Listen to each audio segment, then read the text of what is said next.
Moi, je t'ai connu au moment où tu faisais le Jamel Comedy Club. Ça fait 15 ans que t'es là quand même. Je me dis pas que ça va marcher parce que c'est pas mon style de vidéo à la base. Aujourd'hui, il y a beaucoup de prods, ils te donnent dans le spectacle, ils te disent quoi? Vas-y, fais ton buzz sur internet. Quand t'as tes followers, bah nous après on te produit. Mais si j'ai mes followers, je peux remplir ma salle, pourquoi? J'ai plus besoin de vous. J'ai fait une chronique sur engagée sur le sport, le racisme, et on m'a dit non, je parle pas de racisme dans le sport. Je dis mais il y a du racisme et tout, et la marque m'a fait sauter du projet. Surtout, je me dis que j'ai envie de proposer quelque chose que les gens aiment, qu'ils ne voient pas forcément. Paix sur vous. Dans cet épisode, je reçois Mohamed Noir, humoriste et star international des réseaux, avec plus de 1,8 million d'abonnés sur Instagram. On va parler de son histoire, de son parcours en tant qu'humoriste et de ce qu'est devenu le monde de l'humour en 2024. Bon épisode. Paix sur vous. Bienvenue dans ce nouvel épisode de The Bouclé Talk. Et aujourd'hui, j'ai l'honneur d'avoir Mohamed Noir avec nous, qui va nous parler de son parcours juste inspirant. On va aborder énormément de sujets. Et si vous ne le connaissez pas, je vous invite vraiment à aller voir son Instagram. Il a plus de 1,8 million d'abonnés. Il est connu mondialement. Bonjour Mohamed, comment tu vas? Bonjour, ça va très bien, merci pour l'invitation. Avec grand plaisir, ça fait plaisir que tu aies accepté cette invitation et qu'on puisse enfin échanger et partager ta passion aux gens qui me suivent. Donc, pour faire de manière courte, qui tu es? Tu es humoriste, réalisateur, tu es comédien, tu es aussi mythomane. Exactement. Alors ça, c'est ce que tu m'as écrit dans ta fiche. Je te laisse avec tes mots développer surtout l'aspect mythomane. Ça veut dire quoi ça? Tu sais, je pense que tous les artistes, on est un petit peu mythomanes. On a besoin de s'inventer des histoires dans nos têtes pour pouvoir les écrire sur scène ou peut-être des films, des séries. Donc on a besoin d'inventer, de créer de fausses histoires. Donc on est tous au fond un peu mythomanes. Non, le bon côté du mytho, quoi. Ouais, on va le dire. bon côté. Ah ouais, le bon côté du mytho. Et t'as toujours voulu être mythomane ou depuis que t'étais enfant? Oh, non, on va reprendre. T'as toujours voulu être acteur et humoriste parce que sinon, on va dire, de quoi il parle? Écoute, moi, j'ai toujours... ça a commencé très jeune, je pense à l'âge de 12-13 ans. J'ai eu une prof de français exceptionnelle. Dans notre collège, on était une classe un peu agitée et elle savait pas comment nous apprendre le français. Elle avait commencé par nous donner des cours de théâtre, comme elle donnait des cours de théâtre à tous les élèves, et puis ça a commencé à prendre, elle a commencé à sentir une énergie artistique avec nous. D'accord. Et elle a commencé à avoir un budget, elle a créé une classe de commedia dell'arte, elle a fait venir des profs d'Italie. D'accord. Et toute notre classe s'est mobilisée, on a appris à faire des masques, des costumes. On avait pendant 3 ans un cursus de commedia dell'arte, on avait monté une troupe. Et j'ai commencé à aimer le théâtre. T'étais encore au collège, là? J'étais encore au collège, ouais, on faisait plus de théâtre que de maths, d'histoire. C'était devenu vraiment intense. Et je me souviens quand, juste avant d'aller au lycée, la prof nous avait dit, il faut vraiment choisir votre avenir, il faut trouver un métier que vous aimez. Vraiment, c'est important, même si vous ne gagnez pas beaucoup d'argent, parce qu'il y a des gens qui gagnent bien leur vie, mais qui sont malheureux. Choisissez quelque chose que vous aimez, il faut être heureux dans la vie. Et moi, je me suis dit, putain, qu'est-ce que j'aime? J'aime 2 choses dans la vie. Et j'aime le sport, le foot, le basket, mais je pensais trop tard pour devenir professionnel. Et j'aime le théâtre, le cinéma. Et j'avais déjà cette ambition de dire, ah, tu peux percer même quand tu as 40 ans, 45 ans, il n'y a pas de limite d'âge, tu vois, contrairement au sport. Et je me suis dit, ouais, c'est ça. Et je pense que même si je deviens artiste, même si je ne gagne pas bien ma vie, c'est, tu sais, quand tu es artiste, tu dis pas, je vais travailler, tu dis, je vais jouer, on reste des enfants. Bien sûr. Et je remercie cette prof de m'avoir boosté dans cette énergie et d'avoir eu ce discours, parce qu'après, c'est grâce à ça que je me suis dit, OK, je vais être artiste. Et donc, au lycée, t'as quoi? T'as fait quand même ton lycée à Perpignan, parce que tu t'as grandi à Perpignan, ou t'es parti directement à ce moment-là à Paris pour commencer à rentrer dans ce monde-là? Non, j'ai tout fait, la primaire, collège, lycée à Perpignan. Et j'ai quitté Perpignan au moment d'aller à l'université. D'accord. Et donc, t'as fait le saut, t'avais quoi? T'es parti de Perpignan pour aller... Quoi, école de comédien à Paris? Comment Non, mais j'ai commencé par faire une licence d'art du spectacle, théâtre, cinéma à Montpellier. D'accord. Et je l'ai continué ensuite à Paris, Saint-Denis.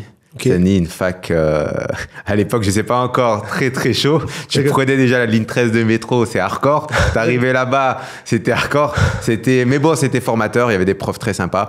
À côté, je suivais des stages d'acting.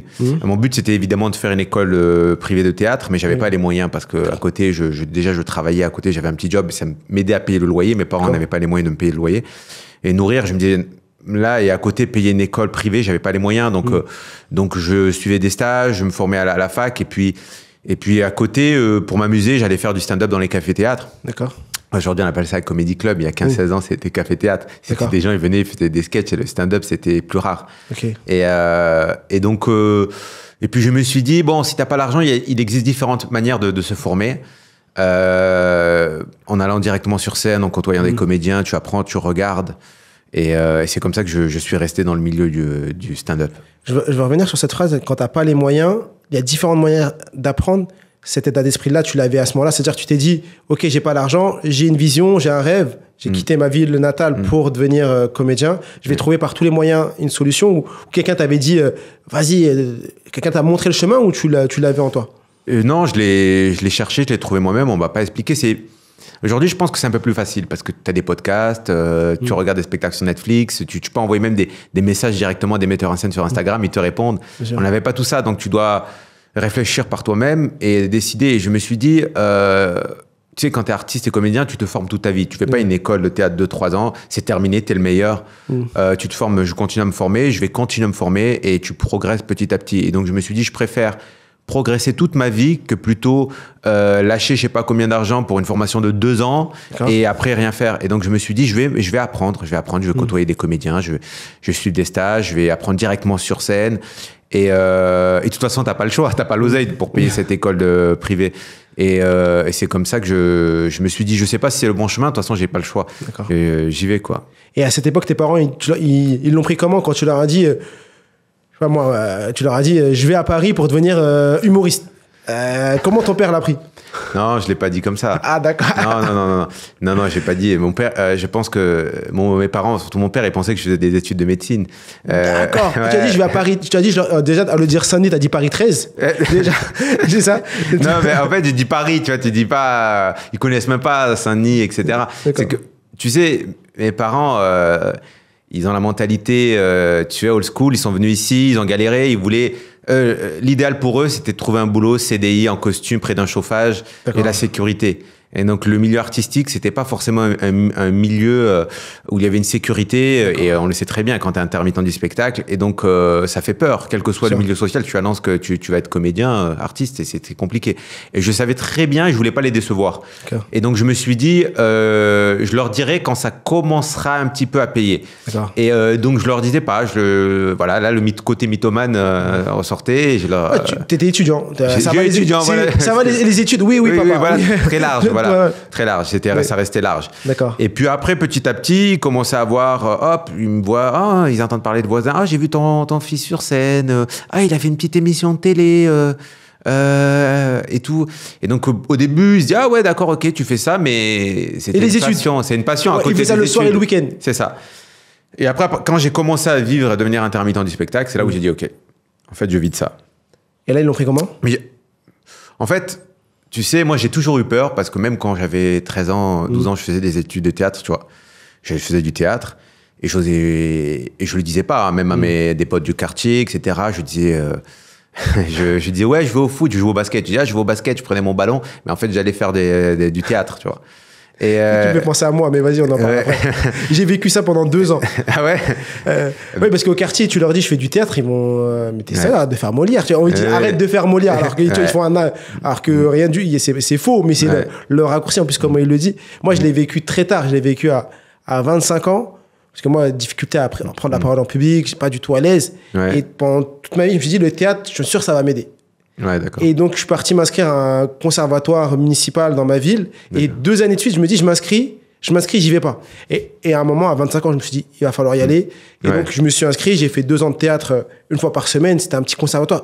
Mais au moins, ça m'a fait énormément de bien. Et quand je voyais mes amis dans le quartier que je traversais, tu vas où? Non, je vais là-bas. Tu dis, tu dis que tu vas à un endroit, mais tu dis pas ce que tu vas faire exactement. Ouais, exactement. C'est ça parce que tu sais, aujourd'hui, quand tu fais du stand-up, c'est stylé, c'est sur Netflix, c'est là, c'est tendance, c'est comme le rap, c'est stylé. Mais le théâtre, quand tu fais du théâtre un peu plus classique, il y a cette image, parce que c'est assez vieux le théâtre. Hein. Il suffit d'aller moi, je vais voir des pièces de théâtre, tu regardes dans la salle, la moyenne d'âge, il n'y a pas beaucoup de jeunes, tu vois. Et quand il y a des jeunes, c'est les parents qui les ont forcés. Et donc, quand tu dis ça, c'est le cinéma, c'est plus facile à être accepté, tu vois, de dire je fais du cinéma. Et puis voilà, tu le caches et tu sais pas comment ils vont le recevoir. Mais après, finalement, ils l'ont bien pris, tu vois, ma famille. Et puis, comme je te disais, quand tu dis que tu fais du du stand-up, c'est plus facile à être accepté que théâtre en général. Et puis, non, c'est moi, je t'ai connu au moment où tu faisais le Jamel Comedy Club. Je pense que c'est un des moments de ta carrière où tu as été... C'est à ce moment-là que tu es passé d'inconnu à connu, ou il y a eu un autre moment plus significatif? Avant le Jamel Comedy Club, je jouais déjà un peu partout. Je faisais plein de scènes à Paris, plein de cafés-théâtres. Je jouais déjà mon spectacle au Point Virgule. D'accord. Je pense que je sais plus, le Jamel Comedy Club, c'était quoi, il y a 10-12 ans, quand je fais l'émission sur Canal+. Évidemment, c'est ce truc qui m'a donné de la médiatisation. Tu vois, à l'époque, il y avait un vrai impact Jamel Comedy Club à la télé. Et je disais, 5 minutes sur Canal, bien médiatisé, ça valait 5 ans de café-théâtre. Bien sûr. Ça te remplissait tes scènes après. Après, ça te remplit tes salles, quoi. Et donc, c'est là où, quand ça commence à remplir tes salles, je vivais déjà un petit peu du métier avant ça. Mais là, tu commences à être un peu plus confortable, toi. D'accord. Et donc, oui, ça m'a aidé. J'ai commencé à avoir un petit public qui me suit. Et donc, voilà, enchaîner les spectacles. Tu l'as fait combien d'années? Une année ou plusieurs années, Jamel? Je crois que j'ai fait 2 saisons à la télé. 2 saisons. Mais il faut savoir que quand tu fais 2 saisons, les gens ont vu 2 saisons, mais avant les 2 saisons, ça faisait déjà 2 ans ou 3 ans que j'étais déjà au Comedy Club, où on rodait, on tournait en France, à l'étranger, j'étais dans la troupe. Parce que Jamel Comedy Club, vous tournez, il y a une tournée? Ouais, il y avait une troupe, il y a toujours une troupe, elle tourne en France, à l'étranger. Je savais pas qu'elle tournait. Il y a un théâtre où tu joues toutes les semaines, je jouais 3-4 fois là-bas, et donc c'était intense. Et puis on préparait les émissions, il y avait des auditions. Moi, j'étais personne, donc j'arrivais, je passais les auditions toutes les semaines pour pouvoir faire l'émission en fin d'année. Et donc j'étais même pas sûr de pouvoir être dans l'émission de télé à la fin de l'année, en fait. Ah, donc il y a vraiment un tri, ils prennent les meilleurs pour l'émission pour être... Oui, je sais pas si c'est toujours comme ça, mais avant c'était ça, c'est qu'il y avait un truc qui s'appelait, je sais plus, Deb Jam, et c'était les mardis, et il y avait 5-6 comédiens qui passaient, et tous les mardis. Et moi, je le faisais quasiment 2-3 fois par mois. Et après, on gardait les meilleurs. Il y avait peut-être 50 comédiens qui passaient dans l'année. Et puis, on en gardait peut-être 12 pour l'émission de télé. Le monde de l'humour, j'ai l'impression que c'est un monde très sélectif. Comme le foot et comme plein de métiers, il y a beaucoup d'appelés, très peu d'élus. Comment toi, tu le vis? Comment tu l'as vécu à tes débuts? Et comment tu le vis aujourd'hui? Parce que ça fait 15 ans que tu es là. Ça fait 15 ans que tu es dans le game, entre guillemets, comme on dit. Comment tu vis ça et comment tu fais pour travailler ta longévité? Déjà, il y a 15-16 ans, c'était différent. Il n'y avait pas forcément les réseaux sociaux comme maintenant. Si tu voulais vivre, il fallait enchaîner les scènes. Si tu avais la chance peut-être de faire une émission de télé, il fallait vraiment faire partie de la sélection. Aujourd'hui, le stand-up, c'est différent. Tout le monde peut se faire connaître avec les réseaux sociaux. Tout le monde... c'est plus facile, disons, de se faire connaître, alors qu'avant, c'était plus compliqué. Après, moi, j'ai essayé de m'adapter parce que je faisais du stand-up, des spectacles, et puis j'étais en autoproduction. J'autoproduisais mon spectacle au Point Virgule. D'accord. Tu l'as fait tout seul? Ouais, j'étais autoproducteur. Et donc, je mettais mon argent en jeu, quoi. Et donc, au bout d'un moment, je me suis dit, t'as plus d'oseille, tu te dis, tu sais, j'avais pas une grosse prod qui arrive et qui met un paquet sur toi. Et puis, je me suis dit, au bout d'un moment, comment faire de la publicité sans forcément dépenser énormément d'argent? Et donc là, je me suis dit, il va falloir que tu te lances sur le web, quoi. D'accord. Et il faut que tu fasses des vidéos. Dans le stand-up, on a de la chance, c'est que on a ce truc de l'écriture, de la punchline. Et je me suis dit, j'avais plein d'idées en tête. Et je me suis dit, ok, je vais commencer à écrire des petits scénarios, des petits courts-métrages, des petits trucs drôles. Je vais trouver des gens, c'est obligé, des gens qui vont m'aider à les filmer. Donc j'ai commencé à trouver des personnes qui m'aident à filmer, à monter. On a commencé à diffuser 1 ou 2 vidéos sur Internet, ça a commencé à bien prendre. D'accord. Après, voilà, je trouvais plus de réal, donc je me suis dit, je vais me former moi-même. D'accord. J'ai appris à réaliser, j'ai appris à monter, à étalonner, et donc j'ai commencé à tout faire moi-même. Et c'est toi qui fais aujourd'hui, c'est encore toi qui fais les montages de tes vidéos? Ouais, c'est toujours moi, ouais. D'accord. Ouais. Après, des fois, quand je sens que quand j'ai pas le temps, je suis en tournée ou je fais autre chose, je délègue. D'accord. Mais j'ai toujours ce regard sur la vidéo, tu vois, ça va monter, mais je vais dire non, tu modifies ça, tu changes ça. Mais quand j'ai du temps, j'aime bien monter, en fait, j'aime bien toucher un petit peu à tout, quoi. Parce que là, aujourd'hui, ce qui te différencie sur les réseaux, c'est toutes ces vidéos où tu prends des passages de plein de petits passages que tu montes avec un message, et après, toi, donc il n'y a plus de paroles, c'est uniquement des réactions. Comment tu as fait ce switch? Parce qu'au début, tu n'as pas commencé comme ça. Comment tu es arrivé à cette idée-là? Parce que c'est ça qui t'a fait exploser un peu sur les réseaux. Mais, sur Instagram, je veux dire. Sur Instagram, ouais. Pour ceux qui me suivent depuis longtemps, ou même ceux qui me suivent pas, avant ça, on peut leur retrouver les vidéos sur YouTube. C'était des vidéos qui se rapprochaient plus du court-métrage. C'était de la fiction, il y avait un scénario, des comédiens, et ça marchait plutôt bien. Je faisais pas mal de vues, beaucoup de gens me suivaient. Ça marchait très bien et j'adorais faire ça parce que moi, je suis vraiment... je viens du théâtre, j'adore le cinéma, j'aime jouer.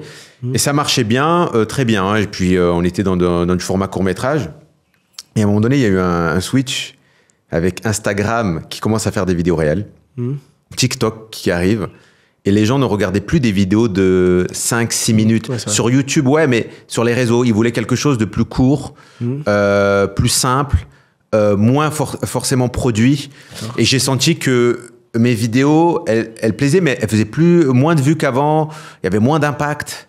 Et donc, ça demandait, parce que moi, je produisais mes vidéos. Ah, ça demande de l'argent, du temps. Ça demande de l'argent, du temps. Et le retour derrière, tu fais pas de vues, tu perds de l'argent.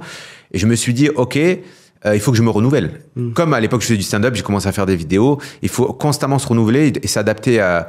Et donc, je me suis dit, OK, tu vas revenir à quelque chose de plus simple. Et en plus, le Covid, ça m'avait un petit peu tué parce que moi, je jouais beaucoup. Je prenais des lieux, des comédiens, une équipe. Et je pouvais plus faire ça. Bien sûr. Et donc, je me suis dit, qu'est-ce que je fais? Il va falloir trouver un truc plus simple. Avec ton téléphone, tu es tout seul et tu fais un truc plus simple, quoi. Et donc, pendant plusieurs mois, je cherchais. Je faisais plein de vidéos tout seul et tout. Tu avais toute une phase de tâtonnement où tu fais des réels, tu fais des trucs, tu testes des blagues, tu testes plein de choses, mais tu sais pas encore ce qui va fonctionner. Tu sais pas. Il y a des trucs qui marchent, des trucs moins bien. Ouais. Je teste. Et je me souviens à ce moment-là, j'avais signé mon spectacle avec une boîte de prod, une grosse boîte de prod. C'était c'était One Man Show de 2017. C'était juste avant le... En fait, ce qui se passe, pour être plus précis, moi, je joue mon spectacle en autoproduction, il se passe hyper bien. Je remplis, je suis complet toutes les semaines pendant 1 an. Okay. Je me dis, je veux passer le stade supérieur. Je signe avec une boîte de prod qui me promet, on va passer l'européen, etc. Moi, j'avais besoin d'investir. Je signe avec une boîte de prod et pendant 1 an, ils me font croire qu'ils vont faire passer au-dessus, qu'ils vont investir. Et je me rends compte qu'en fait, c'est pas du tout. C'est juste qu'ils me laissaient jouer, comme j'étais complet, récupérer l'argent. Et puis, et donc, je comprends au bout d'1 an que ça avance pas comme je le voulais. Et donc, j'arrête avec cette boîte de prod. Ouais, donc, OK, ils prennent ton argent que tu aurais pu avoir déjà tout seul. Alors exactement. Pendant 1 an, je perds de l'argent. J'arrête. Je signe avec une deuxième boîte de prod encore plus grosse, vraiment, parce que je me dis, là, peut-être qu'eux, ils n'avaient pas beaucoup d'argent. Là, je me dis, eux, ils n'ont pas le choix, ils sont cotés en bourse, ils ont de l'oseille. Ils ne peuvent pas me dire, j'ai pas d'oseille pour investir. Et donc, je signe, et ce qui se passe, c'est que moi, j'étais à un moment de buzz où je faisais des vidéos fiction, ça se passait bien, il y a un remplissage et tout. Et là, il y a le Covid qui arrive. Je signe avec il y a la boîte de prod et il y a le Covid. Tout le monde à la maison. Je sais pas combien ça dure combien. 1 an, il y a un Covid, ça s'arrête, ça reprend 1 an, tu vois. J'ai créé un nouveau spectacle. Je reviens avec cette nouvelle boîte de prod. On arrive en rodage, on joue 3-4 fois par semaine et tout. Mais c'est difficile parce qu'on reprend, on demande aux gens de prendre il y avait il y avait un QR code, je sais plus, il y avait un truc, un pass sanitaire. Les gens, ils voulaient pas trop sortir à l'époque. Les gens, ils voulaient pas sortir parce qu'il fallait un truc, il fallait le vaccin. Il fallait le vaccin et il fallait le pass sanitaire. Le pass sanitaire, pour pouvoir rentrer dans les musées, dans les scènes et tout. Pour avoir le masque, le pass sanitaire et tout ça. Donc les théâtres avaient perdu, j'ai plus 30-40% de leur résa à cause de ça. Mais moi, ça se passe plutôt bien. D'accord. Ça se passe plutôt bien. On fait pas les chiffres qu'on voulait, mais ça se passe bien. Je fais les meilleurs chiffres du théâtre, où je jouais les meilleurs chiffres. Et donc, on se passe, on est là. Et donc, moi, je demande au bout de quelques mois, j'ai une mauvaise expérience dans le passé. Tout de suite, je dis, qu'est-ce que je demande? Un plan, une vision pour le futur. Parce que j'ai pas envie de me faire avoir pendant 1 an. Et là, je sens que ça commence à être flou. Ça commence à bégayer. Et là, je me retrouve dans le même scénario qu'avant, alors que je leur avais, la nouvelle prod, je leur avais expliqué ce qui s'était passé dans le passé. Ils m'avaient promis que non, on allait investir et tout. Qu'ils allaient aider à produire mes vidéos, alors que quand je commence à demander un billet, ça commence à dire oui, mais demande à un tel qui demande. Là, je dis waouh, comment ça se passe? C'est pas possible. Ils m'ont dit qu'ils allaient m'aider. Et là, ça commence à dire je sais pas. Et là, je me dis, OK, en fait, le seul moment dans ma vie, dans le spectacle, où ça a bien avancé, c'est quand j'étais seul, en autoproduction. C'est pas, je parle du spectacle, parce que quand il s'agit de cinéma, je bosse avec des prods. Il faut une prod, c'est sûr, tu peux pas, ça demande beaucoup d'argent. Mais dans le spectacle, en fait, Aujourd'hui, il y a beaucoup de prods, ils te donnent dans le spectacle, ils te disent quoi? Vas-y, fais ton buzz sur Internet. Quand tu as tes followers, ben nous, après, on te produit. Mais si j'ai mes followers, je peux remplir ma salle. Pourquoi? J'ai plus besoin de vous. Oui, bien sûr. Et donc, c'est devenu cette règle, elle n'existait pas. Moi, quand il y a 10-15 ans, je jouais, ils venaient te chercher dans un petit café-théâtre. Et après, ils investissaient, ils lâchaient 500 000 euros sur toi et derrière, et récupéraient, ils prenaient un risque. Et là, maintenant, c'est fais ton buzz sur Internet. Et moi, je prends les fruits. Voilà, c'est ça. Ah, ton buzz, il marche moins bien. Ah, ok, ben, on va pas réinvestir pour t'aider. Ben, oh, on te tège, on prend notre artiste. Et donc, moi, et ce moment arrive où je fais moins de vidéos parce que c'est après le Covid, c'est pendant le Covid. Donc, évidemment, tu fais moins de vidéos, tu gagnes moins d'abonnés. Ta salle, elle se remplit, mais moins qu'avant. Tu vois, il y a toujours ce moment de transition, c'est normal. Tu rentres soit dans le cercle vertueux d'un côté, et là, après, c'est l'autre cercle. C'est ça. C'est le serpent qui se mord la queue, c'est moins de vues, donc moins d'abonnés, moins de personnes qui viennent, et après, c'est plus compliqué. Ouais. Exactement. Et moi, je leur dis, je sais comment ça va se passer, laisser les gens, il faut qu'ils reviennent au théâtre. Moi, je vais reprendre les vidéos, puis on n'a même pas fait de com. Il n'y a pas eu de presse, je ne suis pas passé à la télé. Et donc, tout ça, il manque tout ça. Donc, ça va aider encore. Déjà, les chiffres, ils sont magnifiques, et ça va remplir encore plus, sans presse, sans rien, sans com. En plus, il y a le Covid. Non. Et je sens que ça bloque. Et je dis, ok, ben écoute, je repars tout seul. Là, je vais pas attendre 1 an ou 2 ans. J'ai dit, quelques mois, on arrête. Et là, au bout d'un moment, je dis, ok, qu'est-ce qui va se passer? Là, je mets mon spectacle un petit peu de côté. Je vais me remettre dans les vidéos. Et quand ça va reprendre comme avant, les vidéos, là, je reprendrai mon spectacle. Et donc là, il s'est passé pendant 1 an, je vais tester. Je vais expérimenter un nouveau style de vidéo, mais qui va être complètement différent de ce que je faisais avant. Et donc, ça peut surprendre mes followers qui me suivent depuis longtemps et qui n'avaient pas vu ça. Parce qu'ils étaient habitués à un travail de vidéo assez clean, léché. Ouais. Avec du texte, avec un scénario, un chef opérateur, une image étalonnée, un court-métrage. Mais il faut s'adapter parce que sinon tu survis pas. Et c'est à ce moment-là que tu es passé sur l'exemple les sketchs de Métro Parisien. Au début, non, parce qu'au début, j'expérimente. D'accord. Et puis un jour, c'est venu par hasard. Vraiment, un jour, je prends le métro et moi, souvent, je voyais des situations dans la vie, je prenais des photos quand je voyais des trucs bizarres à Paris, plein de photos, des vidéos. Et je me dis, ah ouais, avec tout ce que j'ai, même sur Internet, il y avait des trucs qui tournaient. Si je prends ce que j'ai, je récupère aussi quelques trucs sur Internet. Et je me dis, ouais, je me mets à la place du Parisien qui regarde, qui est dans le métro et qui voit des trucs bizarres, tu vois. Et donc, je suis dans le métro, je filme ma tête. Je suis avec mon téléphone, je monte un truc. Je rentre chez moi, je prends vite fait 1 heure, je monte un truc. J'avais l'habitude de monter déjà sur Première des trucs. Donc, monter une petite vidéo comme ça, c'était facile. Je teste, je regarde, je fais, ok, ben ça... Je me dis pas que ça va marcher parce que c'est pas mon style de vidéo à la base. Mais je me dis, ouais, ça dure 20 secondes, c'est peut-être une story, ça va plaire à mes potes parisiens. Les autres ne vont pas comprendre, mais c'est pour moi mes potes parisiens. Et puis je la balance, et là je vois, je sais plus, elle fait 10-20 millions de vues. Wow. Et j'ai fait waouh. Et là je commence à voir les vidéos, elles tournent et je vois. Et ça va au-delà de la France parce que je vois plein d'étrangers, mais de partout dans le monde, qui la repartagent, qui m'envoient des messages, qui commentent. À l'époque, tu avais combien d'abonnés, tu sais, sur Insta? J'avais peut-être 150 000 abonnés. D'accord. On est en 2020? C'était il y a un an et demi. Ah ouais, ça fait il y a pas très longtemps. Ouais, un an, ça a basculé en 1 an, quoi, tout ça. D'accord. Et donc, je fais ça, je gagne pas mal d'abonnés, je vois que les gens aiment. Je dis, ok, je dis, bon... Paris, là, il y a un concept. Et moi, j'ai l'expérience du passé parce que j'avais fait des vidéos à l'époque. D'accord. Des vidéos qui ont bien marché et j'ai arrêté la vidéo alors que je pouvais étirer le concept. Okay. Et je me suis dit, je ne veux pas faire la même erreur. Je vais étirer ce concept. Il y a un concept avec ce mec qui est, entre parenthèses, normal et qui voit des situations bizarres. Et je fais une deuxième partie dans le métro, elle marche encore mieux que la première partie. Et une troisième, ça marche encore mieux. Et après, je fais plusieurs parties dans le métro. Après, je dis, il n'y a pas que le métro. Bien sûr. Je vais faire l'avion, je vais faire les salles de sport. Ah, j'en ai vu une sur l'avion avec les pieds en l'air. Ouais, c'est ça. C'est incroyable. Et en fait, je me dis, et à chaque fois, je me disais, bon, ça, au début, je me disais, bon, 1-2 vidéos, ça va s'arrêter. Et en fait, après, ça s'est mobilisé dans le monde. Tu vois, j'ai des gens, ils filmaient aux États-Unis, ils filmaient au Brésil, en Espagne. Ah, j'ai vu ça, tiens, je t'envoie, j'ai vu ça. Et les gens, ça a créé une connexion. Tu crées une base de données maintenant de vidéos qui t'est envoyée régulièrement. Ah ouais, mais je te jure. Et les gens, ils se disent, et donc partout en France, dans le monde, et les gens disent, ouais, j'ai vu ça, c'est pour toi. Et c'est devenu le truc, c'est illimité, tu vois. Exactement. Et, ouais, c'est ça, et ça s'arrête pas. Et donc, moi, j'ai continué, et après. au début, après, je me suis dit, waouh, parce que moi, à la base, je faisais des vidéos en français.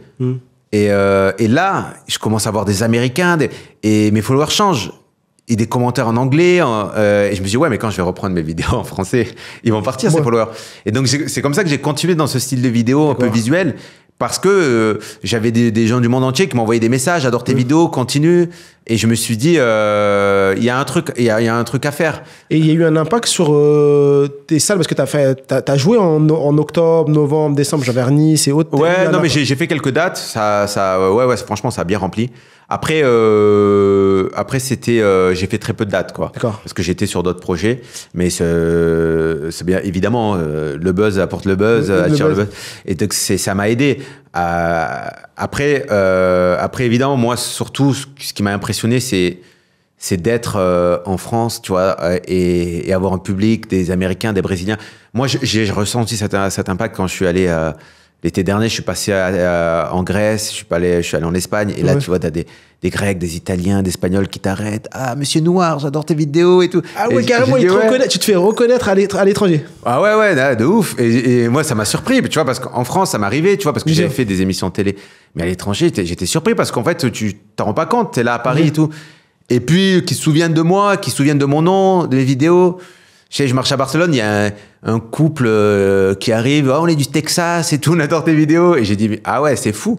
Et ça m'arrive souvent parce que je bouge souvent à l'étranger et tout. Et après, c'est là où tu vois que c'est pas seulement des followers. Tu vas bientôt faire une tournée aux États-Unis, là. Il faut nous faire une tournée à New York et tout. Peut-être, je sais pas. Ou peut-être même le fait de faire un projet audiovisuel à dimension, c'est diffusé à l'international. Mais tu sais, même moi, j'avais fait des apparitions dans des petits films.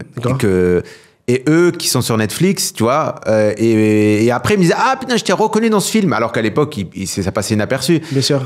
Et après ce concept, et ça a été fou parce qu'il a été, je crois que c'était l'un des concepts les plus, on va dire, repris. Il a été repris copié dans le monde, quoi. Ah, parce que j'ai vu des personnes qui font la même chose que toi. Ouais. Et je me suis dit, c'est incroyable comment ils font t'as été précurseur et les gens sont partis refaire ce que tu faisais. Ouais, parce que bon, on n'a pas de droit d'auteur sur Internet, on n'est pas à la télé. Donc les gens, ils reprenaient, même mes vidéos, ils enlevaient juste ma tête, ils mettaient leur tête. Aux États-Unis, j'ai vu des mecs aux États-Unis, ils avaient 200 000 abonnés, aujourd'hui ils ont des 7-8 millions d'abonnés grâce à mon concept. J'ai vu des gens en Russie, en Inde, ils sont devenus connus grâce à ce concept. Parce qu'en fait, et puis ce qui est ouf, c'est qu'il y a des gens maintenant, ils te disent, ah oui, mais... Qui a copié l'autre, alors qu'il suffit de remonter. Tu peux pas remonter, tu remontes à la première personne qui a publié. En fait, c'est, comment dire, il y a un truc simple sur Internet, tout a déjà été fait. En fait, tu reprends un truc qui a existé et tu crées quelque chose de différent. Avec leur style, avec leur visage, avec le montage, avec En fait, ce qui existait sur Internet, déjà, c'était, tu prends une situation de la vie, un truc qui se passe bizarre dans le supermarché, et toi, tu mets ta réaction. Ça existait déjà sur Internet. Il y a plein qui le faisaient. Toi, t'as monté tout ça avec une histoire. Moi, j'ai créé une histoire et j'ai créé un mec qui voit plein de situations. Une compilation où dans le métro, il voit un truc. Une deuxième, troisième. Et une compilation. Ça, la compilation n'existait pas. Tu t'es pas vu, mais moi, j'ai vu ton visage. Comme dans les vidéos. Ouais, c'est ça. Super. J'étais dedans, là.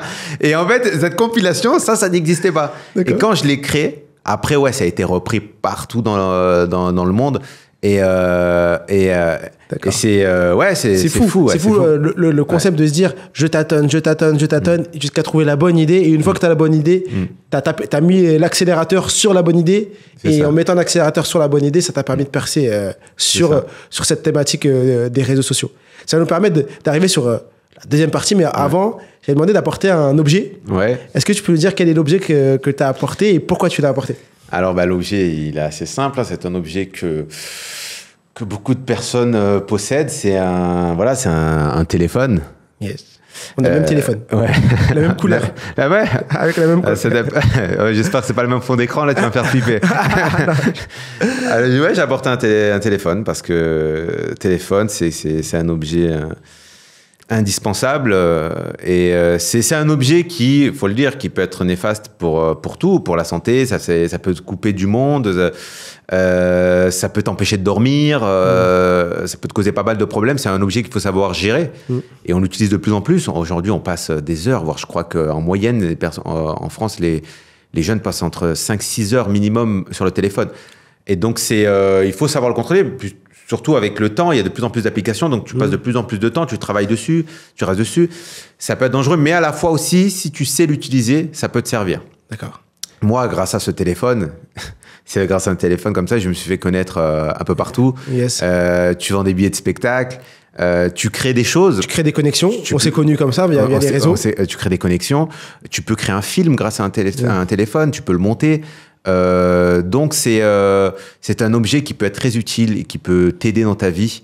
Mais vraiment, il faut savoir l'utiliser. Ah bah, c'est sûr. Ouais. On abordera la notion des réseaux sociaux après. Mais j'avais un sujet que j'aurais bien aimé. Vu que toi, tu es humoriste et il n'y a pas quelques jours, on a appris le fait que Guillaume Meurice, humoriste sur France Inter, qui a été limogé, viré, parce que il a fait des blagues un peu limites, on va dire ça comme ça.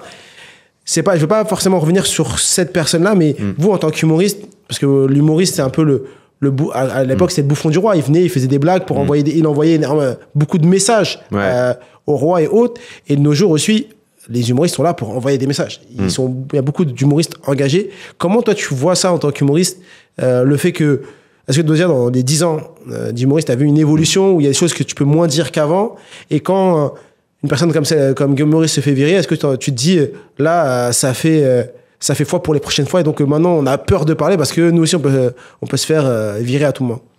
Non, c'est sûr que c'est compliqué d'être humoriste. C'est pas évident parce que tu dois, évidemment, tu dois t'es contrôlé. Quand tu écris quelque chose, moi j'avais fait à l'époque des chroniques à la radio, on me disait des fois, ah non, ça tu peux pas le dire. Tu faisais France Inter, je crois. J'ai fait France Inter pendant un moment. Ce passage, attention, ça m'est arrivé une fois de faire, on m'avait demandé de faire, c'était pour une marque connue, je dirais pas le nom, une chronique, et j'ai fait une chronique engagée sur le sport, le racisme, et on m'a dit non, tu parles pas de racisme dans le sport. Je dis mais il y a du racisme et tout, et la marque m'a fait sauter du projet. Et donc ça m'est arrivé plein de fois, et moi, en tant qu'humoriste sur scène, des fois tu fais une blague. C'est une blague et tu as des débats après le spectacle. Il y a des gens, ils t'attendent après le spectacle, ils veulent te discuter. Des fois, ils t'embrouillent après le spectacle par rapport à cette blague. T'as déjà eu ça? Ouais, ça m'est déjà arrivé. T'as la blague en tête ou c'était trop confidentiel, on peut pas en parler? Non, c'est un ancien spectacle où je parlais de l'actualité. Mais tu vois, tu vas parler de l'actualité, où tu vas toucher peut-être une communauté, et puis à la fin tu débats avec eux, tu essaies de faire comprendre que c'est de l'humour, et puis la majorité, il faut savoir que la majorité comprennent et vont rigoler à cette blague, mais il suffit qu'une personne n'aime pas, et là ça reste un problème. Et évidemment, c'est un métier à risque. C'est pas évident, et on nous dit à chaque fois liberté de parole, d'expression, mais on va pas se mentir, c'est du mytho. On n'a pas forcément la liberté, on doit contrôler. Et je pense que, après, quand on dit on peut pas tout dire aujourd'hui, moi je dis pas comme ça, disons qu'aujourd'hui, il faut, quand tu écris, il faut relire 2 fois ce que tu dis, parce que tu peux vexer beaucoup de personnes. Après, moi je dis souvent, il y a des personnes qui utilisent ça, on peut pas tout dire, parce que c'est vrai qu'à l'époque, il y avait des dingueries, il y a des personnes qui disaient, sur le ton de l'humour, soi-disant, ils disaient des dingueries racistes, homophobes. Et tant mieux si ça n'existe pas. Mais c'est sûr que il faut faire la différence entre un politicien et une personne genre t'es un expert dans l'humour, tu vois ce que je veux dire, t'es un professionnel dans l'humour, donc tu maîtrises le domaine, donc tu peux te permettre d'aller loin. Bien sûr. Et donc il faut laisser, c'est notre métier, il faut nous laisser dire ce qu'on veut. On est des humoristes, on n'est pas des politiciens, on n'est pas là pour vendre quelque chose, ou notre spectacle, mais on n'est pas là pour avoir des voix pour être réélu. Le but, c'est pas d'aller pour avoir, tu vois, un siège à l'Assemblée nationale. C'est pas le but. Le but, c'est de faire rire et d'envoyer des messages aussi. C'est ça. On oublie qu'on est là pour faire rire. Évidemment, parfois il y a des messages, mais il y a des messages partout. Même des fois, une publicité pour vendre un sopalin, il peut y avoir un message, mais évidemment, on fait passer un message, mais c'est notre métier, c'est très compliqué. Et puis c'est compliqué parce que parfois c'est toléré, parfois non.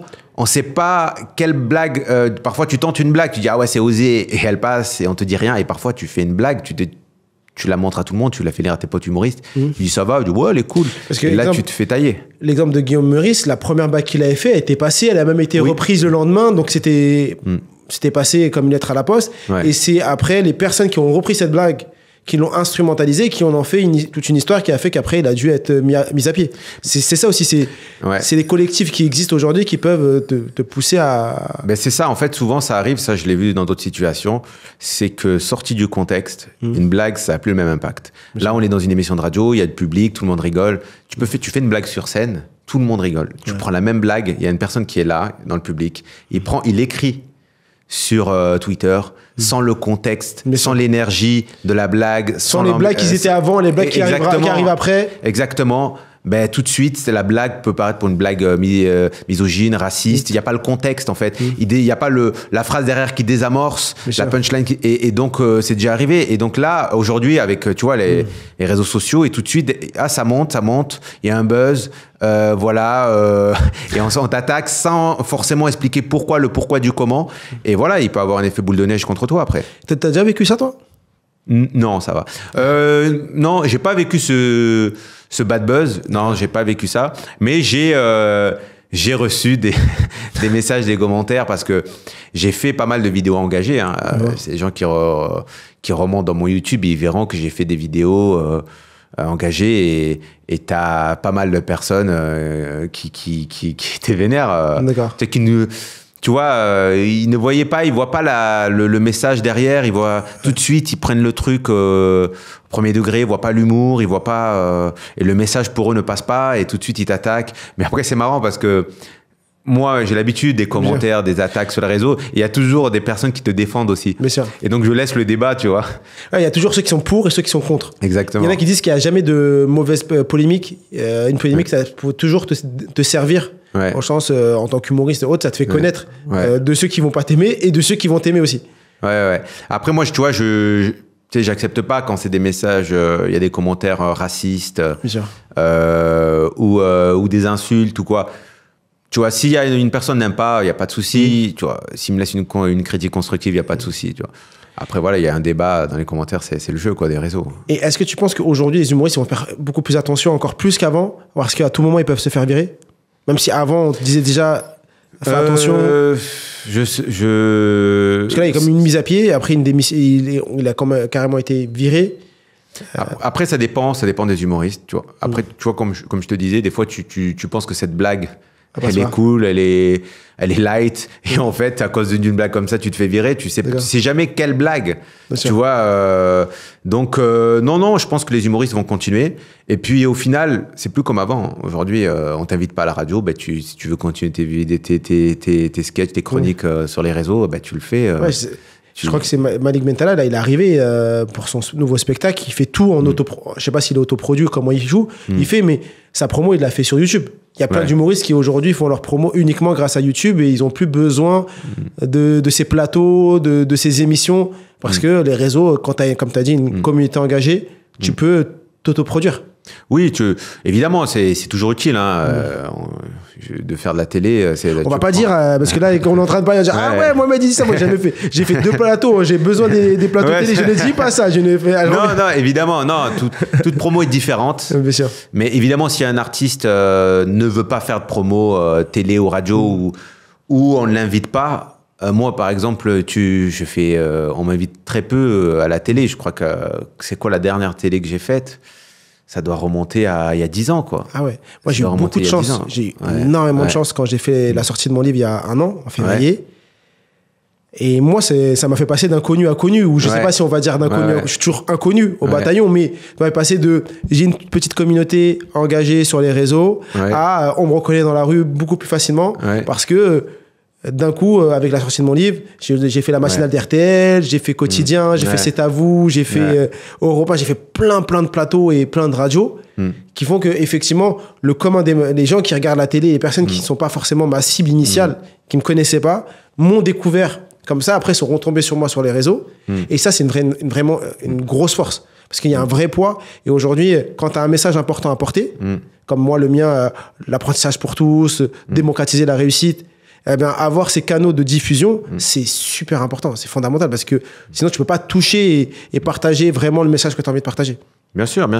Oui, c'est très important la télé. Après, je pense qu'il y a beaucoup d'artistes et tu le vois, il y a des youtubeurs et tout. ça reste des big stars en France, et tu le vois jamais à la télé. Bien Et sûr. ils étaient déjà connus sans faire de télé. Ils sont allés à la télé, c'est justement c'est la télé qui avait besoin d'eux. Bien sûr. C'est pas eux qui avaient besoin de télé. Et donc aujourd'hui, je pense qu'il y a des artistes, peut-être. Moi, il y a 15-16 ans, quand je jouais dans les cafés-théâtres. Je dis cafés-théâtres parce qu'aujourd'hui, c'est plus stylé, c'est comédie club. Je voyais des artistes qui étaient déjà là depuis 10 ans. Après, ils ont arrêté. On les a plus revus, mais ils ont arrêté parce qu'ils galéraient. Il n'y avait pas de télé. Et ils étaient très doués. Et il n'y avait pas le web à la télé. Bien sûr. Et il n'y avait pas le web à l'époque, je veux dire. À l'époque, il n'y avait pas le web. Et aujourd'hui, si jamais ta carrière, elle avance pas, t'es pas invité dans les émissions de télé, tu peux te dire, OK, je crée mon Instagram, mon YouTube, et toutes les idées que j'ai en tête, je les poste, et puis voilà. Ça... Comme tu as dit tout à l'heure, tu fais le buzz. Et une fois que tu auras fait le buzz, là, tu vas avoir des producteurs qui vont venir te voir pour dire « Ah, j'ai vu que tu as percé, c'est comme ça que je t'ai connu maintenant. Bah, c'est un business, faut pas oublier que c'est un business, tu vois. Tu fais le buzz, tu as une communauté, tu as 2-3 millions d'abonnés, tu as un concept qui marche. Évidemment, ça peut intéresser un producteur qui se dit « Ok, on peut faire un truc ensemble pour faire un livre, un film, une émission de télé. Et puis, toi, tu arrives avec ton talent, tes followers. Eux, ils arrivent avec leur qualité de producteur. Et puis, vous formez une équipe et vous créez un super projet. Et ça peut, oui, évidemment, ça peut créer une connexion. Ce qui va se passer avec cette émission quand on va buzzer et que là, j'aurai des grandes chaînes qui vont venir me voir pour dire Mohamed, on veut ton concept, ton émission, on veut Boclé Talk sur notre chaîne. Et voilà, tu vois. Ben vas-y, vends-toi. C'est ça. Bon. Non, je le dis pourquoi je le dis maintenant. Comme ça, mon monteur, je lui demande là en direct de prendre ce passage, de l'archiver dans un coin de son disque dur et il nous le ressortira dans 10 ans quand peut-être j'aurai percé, tu vois. C'est des trucs comme ça. Des fois, tu sais pas, tu commences et tu dis, tu sais pas ce que l'avenir te réserve. C'est vrai. Yes. On arrive sur. Je t'ai demandé aussi d'apporter un livre. Ouais. Que bien sûr tu as apporté. Évidemment. Évidemment. En tant que. Évidemment. Que tu as apporté. Ouais. Est-ce que tu peux nous dire le titre de ce livre pour ceux qui regarderont, qui écoutent l'émission dans les différentes chaînes de podcast et nous dire pourquoi tu avais choisi ce livre. Alors, le livre, c'est Sapiens. D'accord. J'ai choisi ce livre parce que je trouve que c'est un livre très intéressant pour nous comprendre aujourd'hui. Ça retrace le parcours vraiment des sapiens. Il y a 70 000 ans en arrière et jusqu'à aujourd'hui, de la révolution cognitive, la révolution agricole, jusqu'à aujourd'hui la révolution numérique. Et je pense que c'est très intéressant aujourd'hui quand on est dans un monde où on se divise pour une couleur de peau, c'est cliché, une religion. Et en fait, quand tu as juste à remonter à nos ancêtres, on a tous commencé comme ça. Et pourquoi nous, notre espèce, a réussi à arriver jusqu'ici et pas les autres espèces? Parce qu'on communiquait ensemble avec des histoires. C'est comme ça qu'on a créé tout ça et on a réussi à créer quelque chose d'incroyable jusqu'à aujourd'hui. Et je trouve que ce livre retrace très bien le parcours de qui on est. Et parfois, il faut comprendre notre passé pour mieux comprendre aujourd'hui notre présent et mieux nous comprendre tous ensemble. Et on le sait au fond d'où on vient, mais on connaît pas les détails. Et parfois, c'est important de se remémorer tout ça. Et je trouve que c'est très important de comprendre l'histoire des sapiens, notre histoire, quoi. Effectivement. Donc, je vous invite vraiment à vous procurer ce livre. Je pense qu'ils peuvent le retrouver partout. Histoire de le lire. Et une fois que vous l'aurez lu, je vous invite à mettre un commentaire sous la vidéo et nous dire qu'est-ce que vous avez retenu de ces livres. C'est de la merde ce qu'il nous a proposé. Non. On arrive sur la dernière partie. J'ai demandé aux auditeurs de te poser plein de questions. S'il y avait des questions, il y en a plein qui sont. On a fait un tri. Il y a quelques questions qui arrivent. Et la première question, tu y as répondu un peu tout à l'heure, c'était par rapport à ta première vidéo sur le métro. C'est comment tu t'y étais pris en vrai, comment l'idée t'est arrivée. Et en vrai, on a déjà abordé le sujet, donc je vous invite à revenir dessus. Mais il y a une question, c'est quel est le moment le plus décisif de ta carrière? Pour toi, c'est quel moment où tu t'es dit, waouh, là, c'est vraiment important pour moi? Tu sais, moi, je pense que j'ai une carrière, je continue d'avoir une carrière qui n'est pas comme beaucoup d'artistes où, bam, t'as un moment de buzz et ta vie change. Moi, j'ai des amis comme ça, où c'était en mode, ils sont là, limite au chômage, et d'un coup, ils deviennent très, très célèbres, mais vraiment, ça va très vite. Ça va très vite. Moi, c'est pas comme ça. Moi, c'est aller petit à petit. Tu vois, tu le sais, je faisais des cafés-théâtres, la troupe, Point Virgule, il y a 15 ans. Après, il y a eu un moment donné avec Jamel Comedy Club, il y a une bascule où j'ai commencé à avoir mon public. Après, il ne s'est rien passé. J'ai fait France Inter. France Inter, j'ai fait pendant 2 mois, c'était il y a 10-11 ans. Wow. Évidemment, c'était Isabelle Giordano, l'animatrice, elle se fait virer. Donc moi, je saute avec l'équipe. Donc ça dure même pas 2 mois, mes chroniques sur France Inter. Ah ouais. Donc j'ai pas de chance à ce moment-là. Donc je me retrouve sans prod. Donc je me mets à faire des vidéos. Les vidéos marchent. Je fais un peu de ciné, mais il y a un moment que ça marche, ça recommence à monter, mais ça s'arrête. Et puis... je reprends le spectacle, je trouve cette idée de buzz et là, bam, ça explose pour moi. Ça explose pour moi. Et pour moi, il y a toujours ce truc où ça descend, ça remonte. Ça remonte, ouais, mais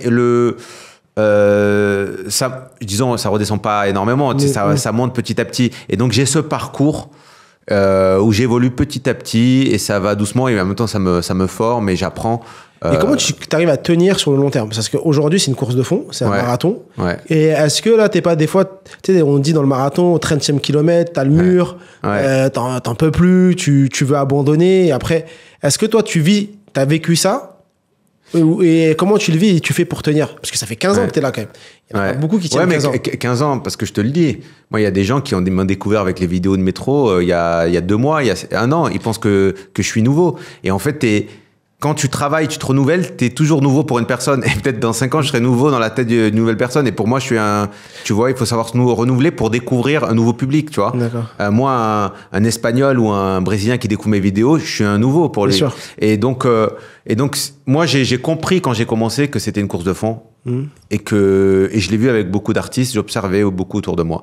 Si tu penses que tu vas réussir, tu te fixes un objectif dans 2 ans, je suis connu ou non, ben voilà, tu tombes dans la dépression et puis tu es malheureux, tu es triste. J'ai compris que c'était une carrière, tu vois. Tu comprends le moment intermittent du spectacle, intermittent du travail. Et une carrière aussi. C'est une carrière, c'est plusieurs années. C'est pas j'ai une carrière de 6 mois. Non, c'est pas une vraie carrière. Et puis même quand il se passe rien pour le public qui te voit pas. Mais pour moi j'aime bien ces moments où il se passe rien parce que c'est les moments où tu te remets en question, où tu prépares des projets pour arriver plus fort, où tu vas écrire un spectacle, tu vas écrire un film, tu vas chercher un nouveau concept. Et pour moi, des fois, j'ai besoin de ce moment où il se passe rien pour me remettre en question et travailler et proposer autre chose. Et aujourd'hui, là, tu es en train de préparer un nouveau spectacle? Là, j'ai déjà j'ai un spectacle que je suis en train de jouer, mais il est récent, que j'ai pas beaucoup joué. D'accord. Que je joue de temps en temps. Tu as une date bientôt ou... Non, j'ai pas de date, mais j'aimerais le reprendre dans pas longtemps. D'accord. Et puis, je suis en écriture, j'essaie d'écrire des idées, des concepts de films, de séries. Et donc, j'ai toujours fait ça, écrire. J'écris. Et puis après, on verra si ça se fait ou pas. Ok, top. Deuxième une question qui me dit comment tu... en vrai, c'est un lien un peu avec ce qu'on vient de dire, mais comment tu gères la pression et le stress dans ton domaine d'activité? Sur le stress sur le... Moi, je sais qu'il y a beaucoup de personnes qui ont du mal à prendre la parole en public. Toi qui es amené régulièrement à monter sur scène, comment tu gères cette partie-là? Ben moi, avant de monter sur scène, j'ai toujours le trac. D'accord. Je peux jouer devant 5 personnes ou 2000 ou 3000, j'ai toujours le trac. Et parfois, c'est plus difficile quand tu joues devant 5 personnes. Parce que quand tu joues devant beaucoup de monde, il y a un noir total. D'accord. Alors quand tu joues dans un café-théâtre, 5 personnes, tu les vois. Tu vois, et tu sais que le rire est communicatif. Et l'ambiance... Donc quand il y a un beat, ils sont 10, c'est plus compliqué. C'est ça, exactement. Donc il y a toujours le trac. Le trac aussi, ça te permet de dépasser. Mais une fois que tu es sur scène, il disparaît.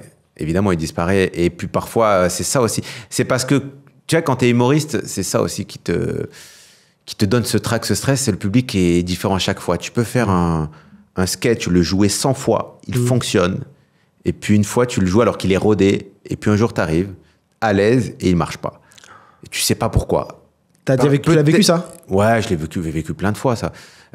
Tu sais pas, peut-être que tu arrives avec la mauvaise énergie. Peut-être que le public ne correspond pas. T'arrives, tu joues devant un public et moins réceptif. Moins réceptif et ça arrive. C'est pour ça qu'à chaque fois t'as le trac. Tu te dis ça va passer ou pas. Et voilà. Après il y a des exercices évidemment pour gérer ce stress, le trac, et puis avec le temps, l'expérience, tu le gères mieux. Mais oui, il y a toujours ce petit stress, ce petit trac. Et en parlant de ça, est-ce que toi qui a fait 2 fois l'Olympia, tu es parti 2 fois à l'Olympia pour jouer, conseil à Mohamed Bouclé pour l'Olympia, ce serait quoi? Je pense que déjà faut savourer, parce que tu vas rester sur scène combien de temps? 1h30? Ouais, 2 heures. 2 heures, ça passe très vite. Parce que tu mets beaucoup de temps pour le préparer. Et pour 1h30 de scène, et après, c'est fait. Je pense savoure, prépare-le avec tous les gens que t'aimes. Et puis, te mets pas la pression en te disant, c'est l'Olympia. Moi, quand je suis arrivé, je suis monté sur scène en me disant, c'est une scène comme toutes les autres. Ouais. Donc, pour pas stresser, en me disant, voilà, c'est une scène, il y a un public, et que ce soit ici ou dans le restaurant à côté de chez moi, c'est pareil, c'est une scène, ça reste une scène. Évidemment, c'est pour éviter le stress. Bien sûr. Et après, voilà, et après, tu te diras, OK, j'ai fait l'Olympia, mais pour éviter ce stress, voilà, dis-toi, tu te mets à l'aise, et puis savoure chaque instant. T'as réussi. Je pense que si tu as décidé de faire l'Olympia parce qu'il y a d'autres salles à Paris, c'est que tu avais ce rêve en tête. Bah ça, bien sûr, c'est un rêve. Voilà, c'est ça, tu l'avais. Tout le monde n'a pas ce rêve forcément. Et donc c'est une salle mythique, et donc tu l'as fait, que ça soit rempli ou pas, au moins voilà, t'as atteint un objectif que tu avais. Et donc, voilà, savoure, profite un maximum. Ok, merci pour le conseil. C'est vrai que soit rempli. Souvent, j'en parle avec mon équipe. Bon, on est à 900 personnes, il en reste la moitié à remplir, il nous reste 2 mois et demi. Donc, ça va le faire. Souvent, les gens arrivent près de leur passe, puis ça va à la fin, mais on remplit bien quand même. Mais le but, c'est quand tu fais une salle, il y a beaucoup de gens qui font l'Olympia et d'autres salles mythiques, et qui le font pour le nom et l'image, et pour le kiff. Et donc, le but, c'est de ne pas perdre de l'argent. Évidemment, je ne suis pas sûr que tu vas en gagner. Mais le but, c'est de ne pas en perdre. Voilà, c'est ça. Je ne vais pas en gagner. Ouais. On va en perdre, mais pas. On va en perdre le moins possible. C'est ça, exactement. On va perdre le moins possible. Mais effectivement, il y a 900 personnes, je sais qu'on va monter, on va atteindre le but des 1800. C'est ça, réservé. C'est pas ce que je voulais dire. Mais je voulais dire que quoi qu'il se passe, je vais kiffer ce moment. Et ça qui est incroyable. Mais oui, réservé, c'est le moment de le faire. Il y a plein de surprises. C'est ça. Il y a plein de surprises et dont on n'a pas encore communiqué. Beyoncé. Voilà, on ne dit pas. Voilà, c'est ça. Taylor Swift. On ne dit pas, non, mais j'ai pas voulu le dire, mais bon, si tu me... Exactement. Tu disais, tu as voulu faire, donc tu as une carrière pas en dents de scie, tu as une carrière qui progresse au fur et à mesure, et tu as eu des moments de pause, tu es repris, et tu progresses au fur et à mesure. C'est quoi l'impact que tu as envie d'avoir quand tu fais ça? Je pense qu'il y a un truc qui est d'impact, je pense, que sur ton public. C'est quoi l'impact que tu as envie d'avoir sur ton public? L'impact que j'ai envie d'avoir, tu sais, c'est pas une question que je me pose, tu vois, c'est pour ça que je mets du temps à répondre.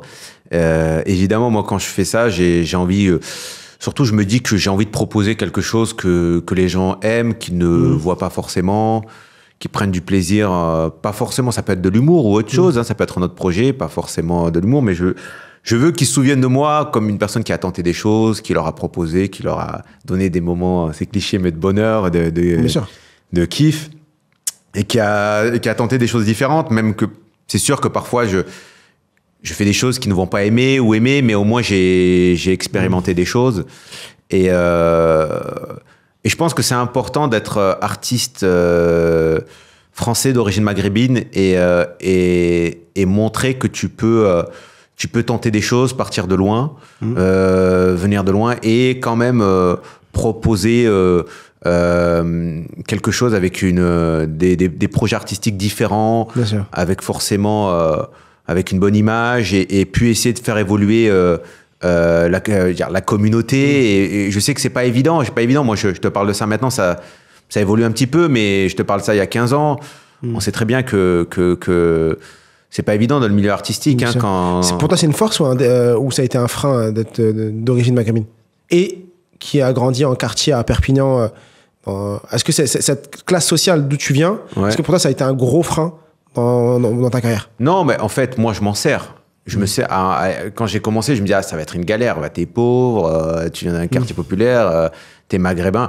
Il y a de la discrimination toujours aujourd'hui. On va pas se mentir. Quand t'es pas issu d'une famille aisée, t'as pas de contact, c'est compliqué dans ce monde. Pas forcément dans mon métier, c'est très compliqué. Évidemment, je te dirais, j'aurais aimé être dans une famille riche, avoir des contacts et tout. T'évites les moments compliqués de ta vie, évidemment. Mais avec le temps, je me dis que je me sers de toutes ces galères que j'ai vécues pour créer des histoires. Et moi, je me suis toujours dit, de là où je viens, là où j'ai vécu, tout ce que je fais maintenant, je peux pas descendre plus bas, quoi. Et je me dis, je kiffe maintenant. Tout ce que je fais, le moindre truc, je kiffe parce que c'est déjà une victoire pour moi. Bien sûr. C'est une victoire pour toi et même pour plein de gens qui te regardent et qui s'identifient à toi. C'est sûr, moi, j'ai jamais eu ce truc en me disant je suis un modèle ou j'ai envie d'être un modèle, pas du tout. Mais évidemment, s'il y a des personnes qui s'identifient, ils peuvent se dire ouais, lui, ce que je fais, ce qu'il fait, ce mec, j'aime bien. Où est-ce qu'il est, où est-ce qu'il va, et puis son parcours. Parce que c'est vrai que tu peux te poser des questions. Ouais, j'ai grandi dans un quartier populaire, pauvre, ma famille ne voulait pas que je fasse ça.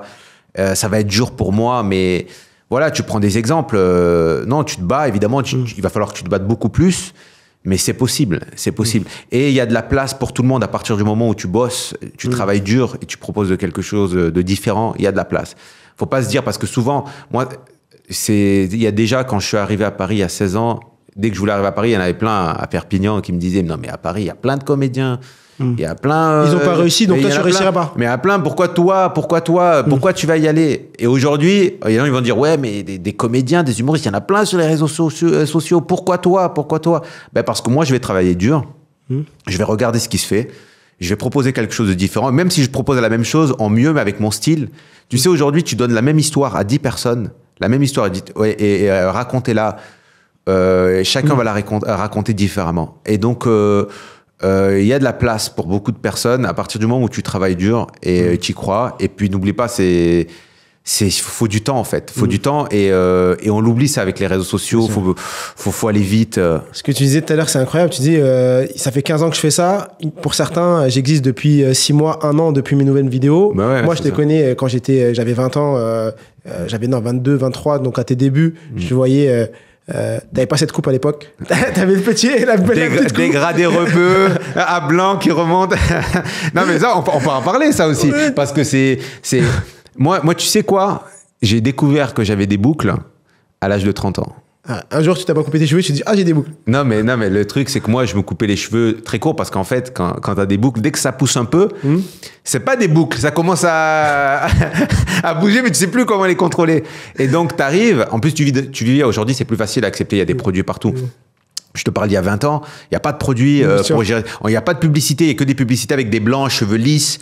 Et donc, le rôle modèle, le beau gosse, c'est le blanc avec des cheveux lisses. Et même, toi-même, dans le quartier, on te vanne. Ah, t'as les cheveux harash, tu vois ce que c'est? C'est les cheveux durs, crépus. Et donc, c'est devenu une insulte, une vanne. Et donc, tu te remets en question. Donc, tu coupes les cheveux très courts. Là, tu fais comme tout le monde dans le quartier, tu te fais un lissage. Oui. Et après, tu t'aperçois que tout ça, ça vient de la colonisation, c'est du racisme. Et puis, tu commences à te dire, OK, ben, je vais laisser me pousser mes cheveux, je m'en fiche. Et c'est à 30 ans, c'est quand à un moment, tu te dis, je coupe plus mes cheveux. Ouais, bah, en fait, parce que tu sais, tu montes souvent sur scène, tu vas être propre, tu vas avoir une tendance à aller tout d'être 2-3 semaines, tu vas chez le coiffeur. Dégradé, et ça pousse pas énormément. Et puis, à un moment donné, je jouais pas, je me suis dit, vas-y, je vais laisser pousser mes cheveux. Et puis là, je me suis rendu compte que ça commence à boucler et je me suis dit, je vais les assumer.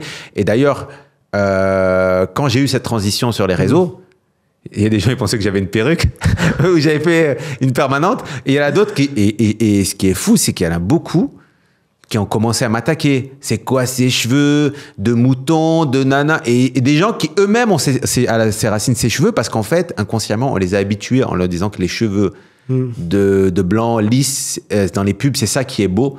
On leur a mis ça dans leur tête. Mais et qu'eux-mêmes, ils t'attaquent alors qu'eux-mêmes, ils ont ces cheveux et on les a... Tu vois, ils se sont... Et pour eux, c'est pas des cheveux, c'est pas beau. Et j'avais vu cette phrase passer, « Harash is beautiful ». Et donc... ce sera le nom du podcast. Donc, voilà, assumer ses cheveux, c'est même pas une question de... C'est assumer sa personne. C'est assumer sa personne. C'est un engagement aussi. Particulier, il n'y a pas de souci. C'est effectivement assumer sa personne. Et, exactement. T'as entièrement raison. Mais bonne anecdote. Ouais, c'est marrant. Alors, dernière question avant de la fin et rentrer dans l'exercice de questions-réponses de la fin. Quelle est la blague que tu as faite? Il y a quelqu'un qui dit, quelle est la blague ou le sketch qui t'a le plus marqué en vrai que tu as fait? Tu dis, wow, là, je suis parti trop loin. Qu'est-ce que j'ai fait là? En vrai, c'est une double question. C'est celle qui t'a... Est-ce que tu as déjà une blague où tu te dis, là, je suis allé trop loin? Ouais. Et quelle est celle aussi qui t'a le plus marqué? Dans le bien ou dans le... positivement ou... J'aime pas me raconter mes blagues comme ça hors contexte, mais Il y a des blagues que je faisais avant, mais je regarde. En fait, moi, je regarde pas mes sketchs. Des fois, quand je retombe sur des sketchs à moi sur le web il y a 12 ans et tout, j'ai du mal à le voir parce que j'ai un peu changé de style et tout. Et il y a des blagues que je faisais et je me dis aujourd'hui, je sais pas si tu assumerais ce point de vue. J'assumerais ce point de vue ou je changerais d'axe. Tu vois, il y a des choses. C'est pour ça que la société a changé. Ou peut-être je la ferais mais différemment avec un axe différent. Ça c'est peut-être trop cru à l'époque. Ouais, c'est sûr qu'il y a des choses il y a des blagues où elles étaient marrantes, mais je sais pas si telles quelles je pourrais les faire. Ou même des vidéos, tu vois, par exemple, j'avais fait une vidéo qui date il y a peut-être 7 ans ou quoi, sur le web où je racontais le parcours des mots français. Je disais qu'il y avait dans la langue française, il y a plus de 500 mots d'origine arabe. Et j'en faisais des blagues, je racontais le parcours de certains mots français. Et c'est une vidéo qui avait très bien marché sur le web. Et il y avait une partie de la communauté maghrébine qui était là. Ah oui, ils étaient fiers. Ouais, regardez, il y a des mots qui viennent de l'arabe et qui ne savaient pas. En fait, il y a beaucoup de gens qui ne savent pas. Et il y avait des personnes vraiment, tu vois, côté identitaire, qui n'acceptaient pas. Et j'avais pas mal de messages racistes. Et je ne pensais pas que... Moi, je faisais cette vidéo pour créer un lien entre les communautés et dire voilà. Dans notre langage, il y a plusieurs langues, et des mots qui viennent de l'espagnol, de l'italien, tout, ouais, de voilà. l'arabe. Et regardez, il y a une forte communauté arabe, il y a plein de mots. Dans la langue espagnole, il y a 5000 de mots arabes qui sont dans la langue espagnole, il y a 500 en France. Et je voulais créer ce lien et je pensais pas que ça allait vraiment créer ce débat, quoi, ce choc, quoi. Incroyable. On arrive sur la fin et je t'ai demandé d'apporter une musique. Ouais. Est-ce que tu peux me dire le nom et on va l'écouter, après tu me diras pourquoi tu as choisi cette musique. Ok. Alors, le nom, c'est... l'artiste, c'est Némir. Et le nom de la musique, c'est Saint-Jacques. Ok. Attends, on écoute et après on en parle.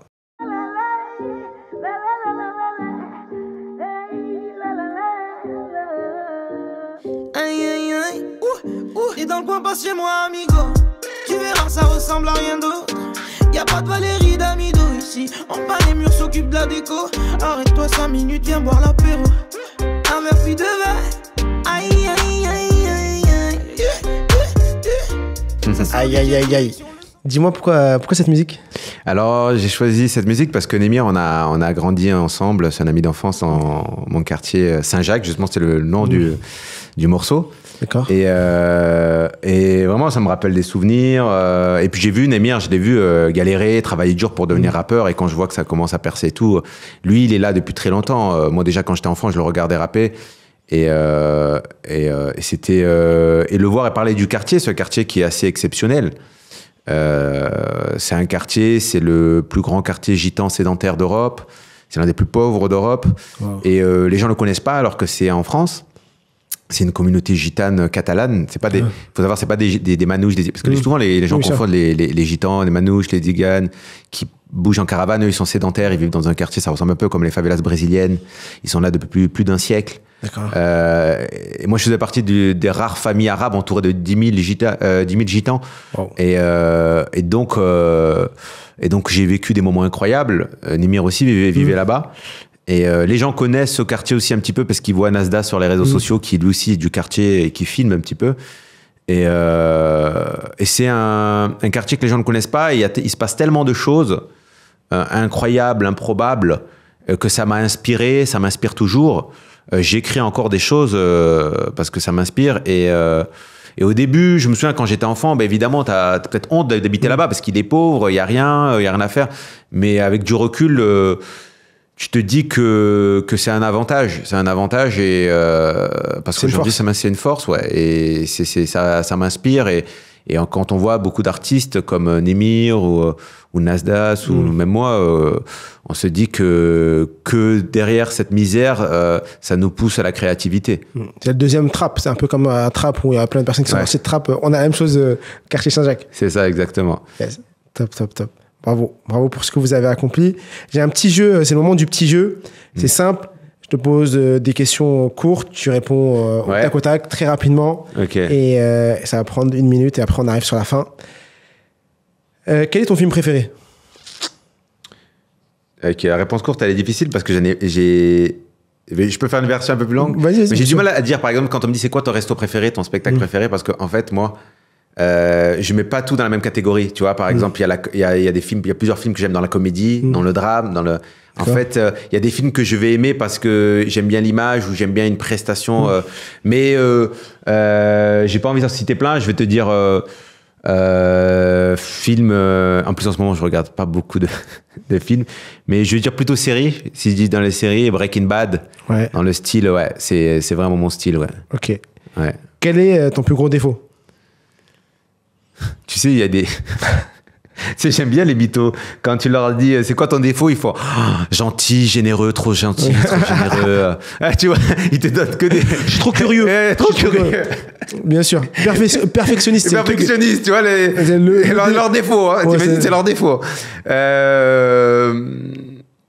Alors, mon défaut. J'en ai plusieurs, mais.